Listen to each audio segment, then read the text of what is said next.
de la fusée d'Amersfoort. On aura un beau duel à la fin, un Femke Bol contre la championne d'Europe Natalia Kaczmarek. Et avec Adeleke, si les Irlandais sont encore là. Ah ouais, Adeleke est en deuxième partante, position. Ouais. Mais Maudsley, c'est quand même pas mal non plus. Ouais, pour la Belgique, il y a quelque chose de beau, de grand à faire. On leur souhaite, mais c'est clair que l'Irlande, la Pologne et les Pays-Bas semblent vraiment très forts avec ce quatuor. On a été assez brillante en qualification.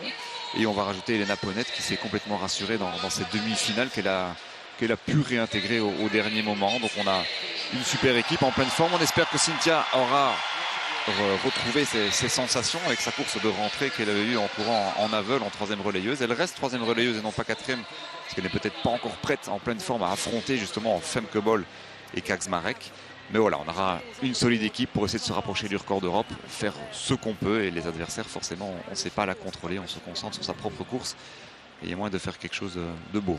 Et c'est un quatuor inédit donc pour les Cheetahs avec également Imke Vervaat, la spécialiste du 200 qui souvent s'installe dans ce deuxième relais.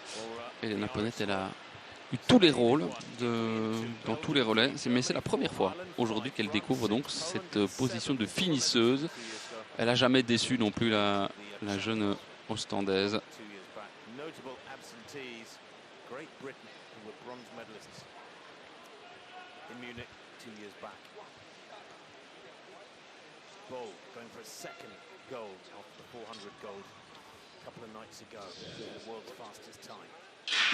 Allez, c'est parti pour Naomi van den Broek. Il faut pour elle sortir la même course qu'en série où elle avait parfaitement lancé ce relais belge. L'avantage peut-être aussi pour Cynthia Bolingo.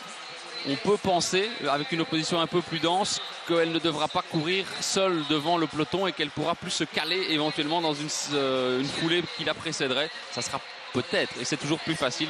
Vous l'avez dit, c'était sa première course, elle manquait peut-être de repères. Lieke Klaver est partie vite à l'extérieur. Ouais, c'est la plus forte, normalement c'est la logique qu'elle donne ce témoin bien en tête. Mais j'ai l'impression que Naomi se bat bien pour l'instant. C'est ça, bien positionnée. Elle vient chatouiller l'Allemande en ayant remonté son décalage. Elle fait mieux que l'Irlandaise et la Française, je pense. Donc ça devrait être sans doute Pays-Bas, Pologne, Belgique. Attention à l'Italie également qui est dans le coup. Un bon relais très propre avec Elena Ponette. Deuxième position derrière les Pays-Bas. Imke Vervaat, ses qualités de coureuse de 200 mètres. Attention, il y a Adeleke aussi qui va très très vite. On l'avait vu dans le relais mixte où elle avait fait un sacré duel avec Lieke Klaver. Se glisser dans ces foulées-là, s'accrocher au peloton de tête, même si les Néerlandaises semblent partir un petit peu devant. On est à la bagarre avec les Françaises et notamment la spécialiste du 400 mètres Maraval, mais elle se bat bien. Imke Vervaat, elle est bien aussi à la corde. Allez, il faut continuer à s'accrocher et on était bien placé, donc il va falloir aller chercher maintenant Cynthia Bolingo. Elle attaque la polonaise en remontant côte à côte avec elle finit fort, elle finit très fort et elle va aller chercher la troisième place pour aller donner en troisième position à Cynthia Bolingo. Très bonne situation, bonne course de Imke. Et elle peut aller directement chercher cette foulée, ce point de repère qu'elle n'avait pas, et le petit train de 3 wagons, peut-être les médailles qui se détachent avec les Irlandaises, les Néerlandaises. Loin, ça c'est une bonne nouvelle. Attention, il y a Kaczmarek quand même pour terminer. Il faut avoir 15 mètres d'avance. Et elle attaque Lisiane de Witt, le maillon entre guillemets le plus faible, mais il faut soit de passer, soit de se mettre derrière. Cynthia, elle va se remettre derrière, en garder un peu peut-être pour finir fort dans la dernière ligne droite.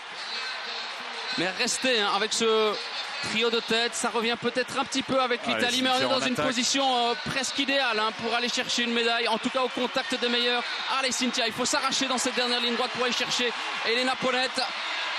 Elle finit très fort, par contre Lisiane de Witt, c'est quasiment gagné quand on donne en tête à Femke Bol, mais on ne sait jamais ce qui peut arriver dans un relais, alors que Elena Ponette est donc dans la foulée, au contact avec la deuxième place de l'Irlandaise Maudsley. Mais il n'y a pas 10 mètres sur la Pologne, ça va être dangereux. Kaczmarek, la championne d'Europe, qui va foncer à toute allure. Elena, restez accrochés, vraiment, c'est le principe de profiter de l'aspiration. Kaczmarek revient très très fort et emmène avec elle la France et l'Italie. On est déjà revenu sur le trio de tête. Elle attaque de très très loin. Kaczmarek, j'ai l'impression qu'elle va même essayer de passer directement Elena Ponette. Attention de voir si elle ne va pas payer ses efforts.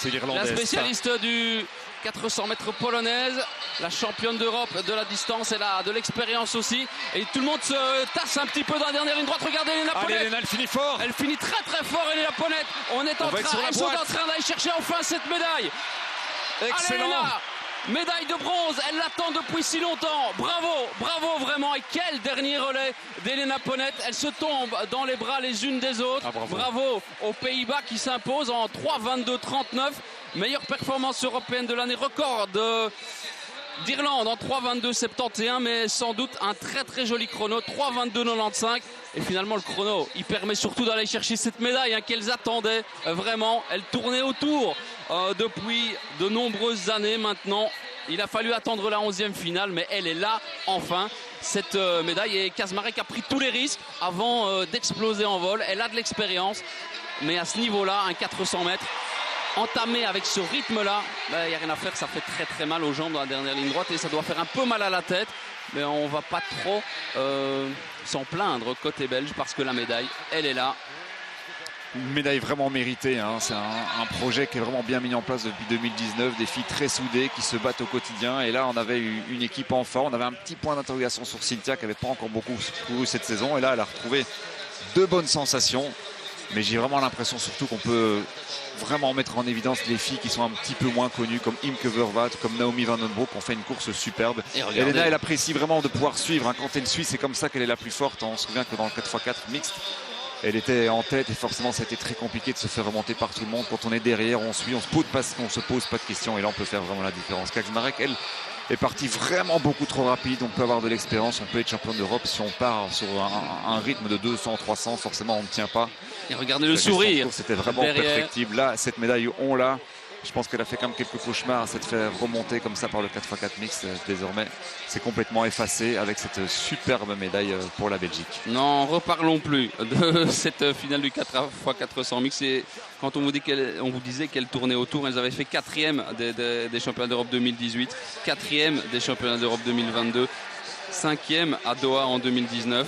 Pas toujours tout près des médailles, mais en tout cas, en termes de temps, elles ont chaque fois réduit l'écart par rapport aux médailles.